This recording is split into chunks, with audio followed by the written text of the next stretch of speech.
আপনি যদি বিরিয়ানি খেতে চান একটা পাত্র নেবেন কি না? আচ্ছা, পাত্রটা যদি ময়লা থাকে খাবেন?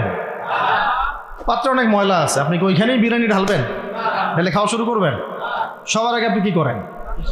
এটাকে ধোন, পরিষ্কার করেন, তাই না?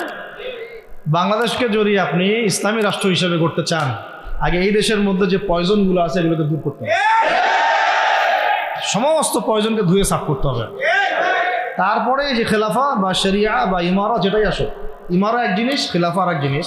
আমি এক কথায় বোঝাচ্ছি ইসলামী রাষ্ট্র ব্যবস্থা। ইসলামী রাষ্ট্র ব্যবস্থা, যদি ইসলামী রাষ্ট্র ব্যবস্থা তারপরে আসে জমিন সাফ করার পরে, তখন সেটা সাস্টেইন করবেন ইনশাআল্লাহ।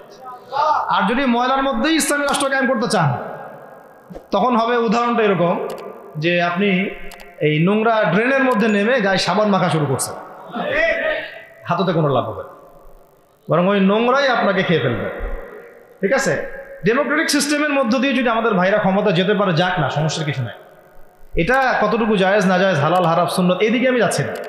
এবং এটা নিশ্চিত তারাও জানে এটা সুন্নত না, তারাও জানে এটা কি না, সুন্নত পদ্ধতি না। কারণ রাসূলুল্লাহ সাল্লাল্লাহু আলাইহি ওয়াসাল্লাম দাওয়াতের মধ্য দিয়ে এবং সশস্ত্র যুদ্ধের মধ্য দিয়ে মানে মক্কা বিজয় করেছেন।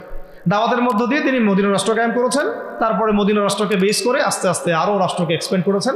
বদর, উহুদ, খন্দক, খায়বার এগুলো হয়েছে, আস্তে আস্তে মক্কা বিজয় হয়েছে। মূল ছিল আগে মদিনা রাষ্ট্রটা কায়েম করা।